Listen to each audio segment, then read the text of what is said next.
Move now back to the middle row. Good evening, doctor. Sales manager from shipping company.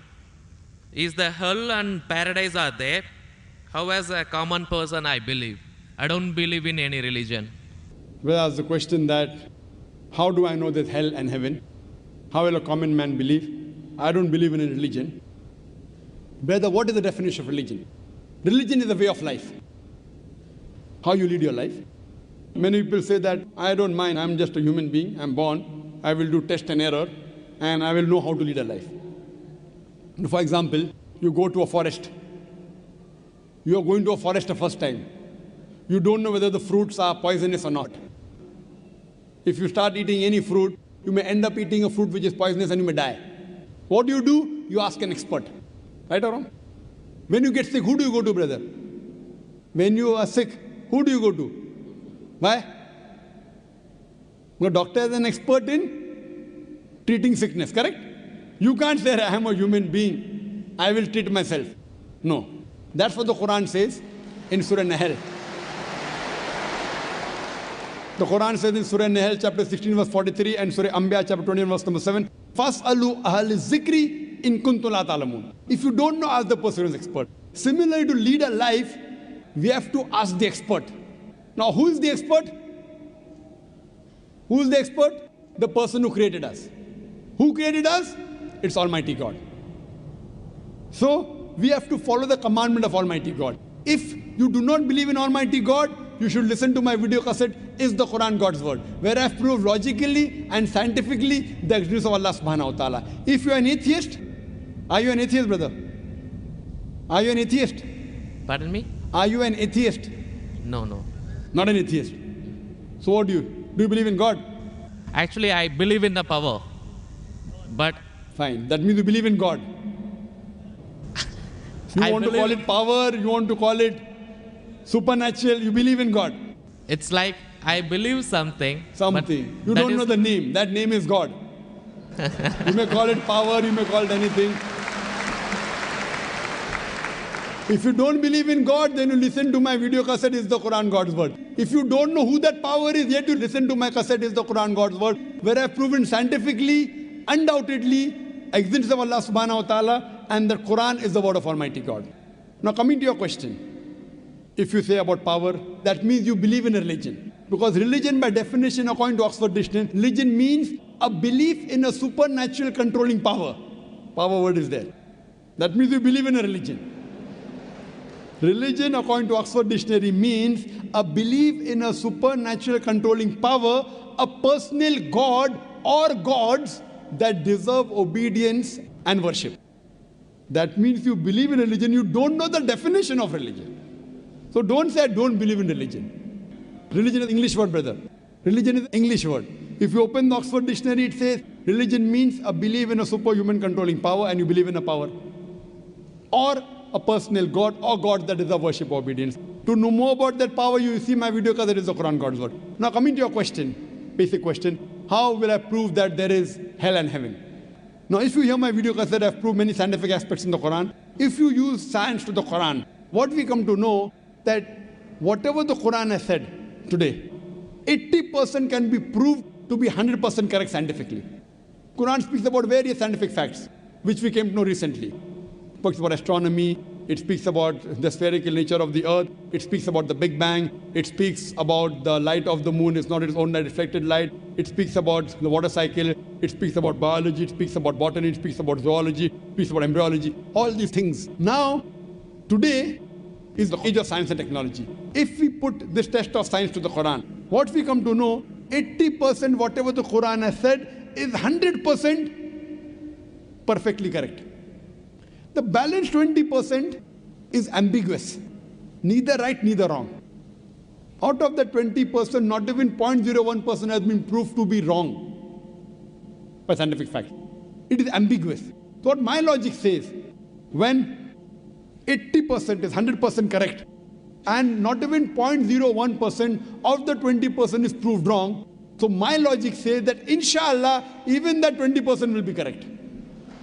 It's a logical belief. I being a medical doctor, Quran speaks about astronomy, embryology, genetics, everything perfect. Then you ask me, brother, you being a doctor, you believe in hell? You believe in heaven? You believe in jinn? You believe in life after death? So my logic says, inshallah, even the other 20% in the Quran, which science hasn't reached up to that level. Science cannot prove it. Maybe science will prove 50 years later or 10 years later. But today science hasn't reached that level. So in this way, I believe whatever 20% which science hasn't proved to be right or wrong, inshallah, even that will be right. This is one way to prove about hell and heaven. There's another way, simple way, without reading Quran. Brother, I am asking a simple question. Is robbing good or bad? Robbing is good or bad? Robbing is bad. Bad. Yeah. Raping a girl is good or bad? No, bad. Bad. Okay, now I am asking you a question. Logically, I suppose happen to be the biggest mafia. Hypothetically. I am a big robber. You prove to me logically and scientifically. I am a very logical person. I am a scientific person. I am a logical person and scientific person. You prove to me why robbing is bad for me, and I will stop robbing. Only one reason you give me, one good reason why robbing is bad for me, and I will stop robbing. It hurts others. It hurts people. It hurts others. What difference does it make to me? If it hurts, if I rob 1,000 riyal, it is benefiting me. I can see movie. I can go to a 5-star hotel. What difference does it make whether it hurts others? Does it hurt me? I told you, prove to me why it is bad for me, not for others. I am least bothered about the others. Why is it bad for me? When I'm robbing 1,000, if it hurts him, no problem. What difference does it make to me? If it hurts somebody else, does it make a difference to me? I can enjoy, I can see movie. I can eat chicken biryani. I asked you, give me one logical reason why it is bad for me, not why it is bad for others. I am a big mafia. I am powerful. I am a scientific person, logical person. Prove to me one good reason, logical, why robbing is bad. I will stop robbing. Come on. Another try, brother. Another try. One more try. Why it is bad? No answer. No answer. Try. There are 20, 30 reasons, 100 reasons you can give. Actually, as you said, the religion means the way of life. Not religion. Why robbing is bad? Tell me. Don't go to religion. No. I'm coming to the point. No, not point. First tell me why robbing is bad. We'll come back to your point afterwards. I'll come to your point afterwards. When that is the way of life. Not way of life. Tell me why robbing is bad according to you. Why it is bad for me, I will stop robbing. Up to me, it hurts others. So, but what difference does it make to me when it hurts others? Does it hurt me? Of course, why it is bad for me, not why it is bad for others. Once we come to the society, we have to face them. Okay, once we come to society, you have to face them. I'm facing them. What's what? Why it is bad for me? The society won't respect us. What difference does it make whether respect or not? I can eat chicken biryani. I can go and see a movie. I can go to a 5-star hotel. What difference does it make to me if society respects or not? Imagine someone respects society. The poor person doesn't have food to eat. He'll be happy? No. You require food to eat or not? You require food to survive? Only society respecting. The person is starving to death. In India, thousands of people are starving to death. What difference does it make? I must give me one good reason why robbing is bad. I stop robbing. Why it is bad for me? Can anyone else help him out? Why robbing is bad? Why robbing is bad?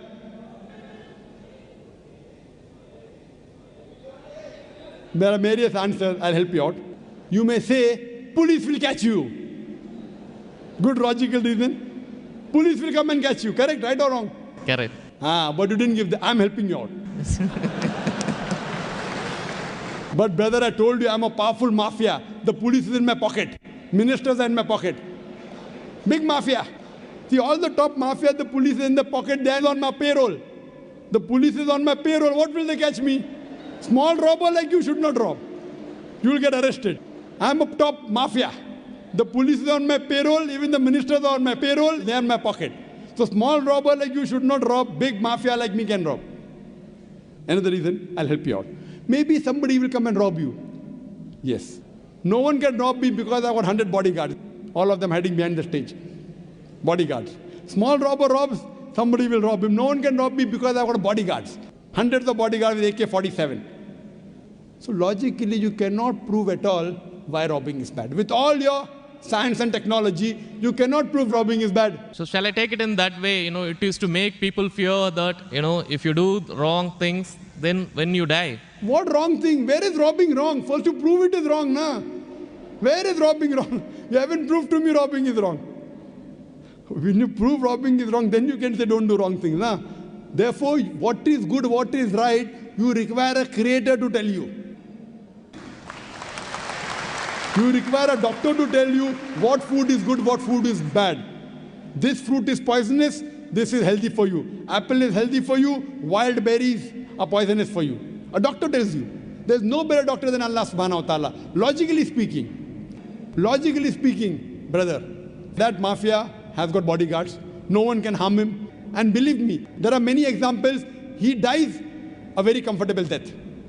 But I am asking a simple question now, brother. Don't you think that there should be justice?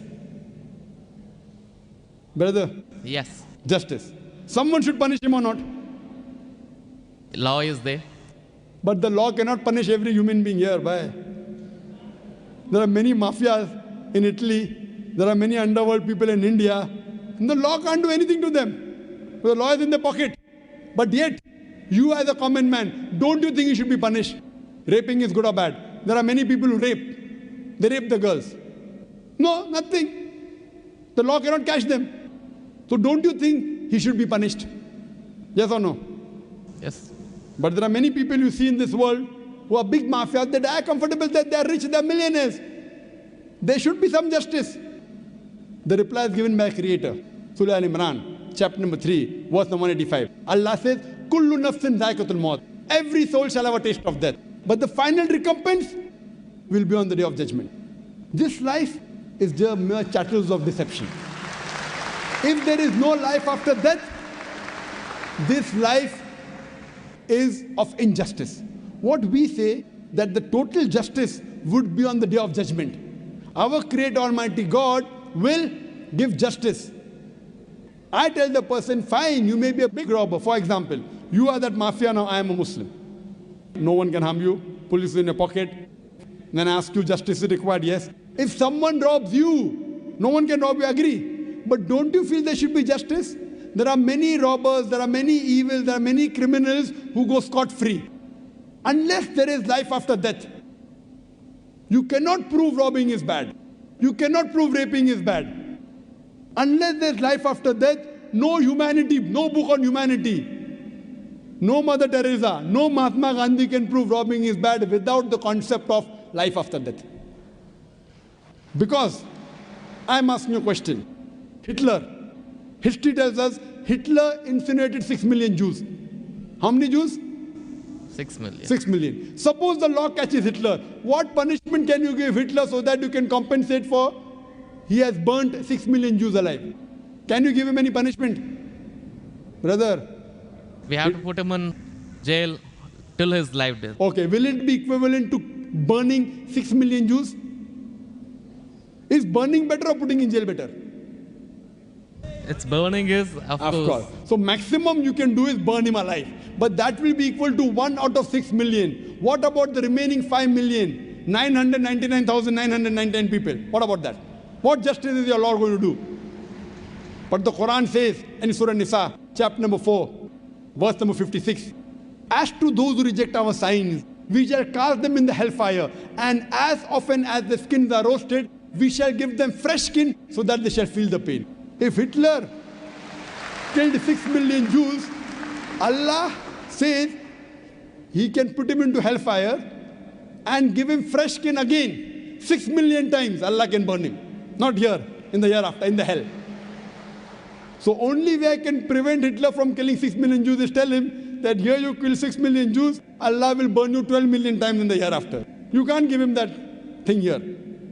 What you realize, without the concept of hell and heaven, you cannot prove robbing is bad. You cannot prove raping is bad. That's the reason our Creator Almighty God, who has created the human beings, He tells us what is good, what is bad for us. And He tells us the rules and regulations. This is called as religion. So first you have to find out which book is the authentic book which has been revealed by this Almighty God. And when you do research, you will come to it, that is the Quran. All the scriptures speak about Almighty God, and all the scriptures they point out to the last and final revelation, the Quran, and last and final messenger, Prophet Muhammad, peace be upon him. Hope that answers the question. Thanks. Do we have any more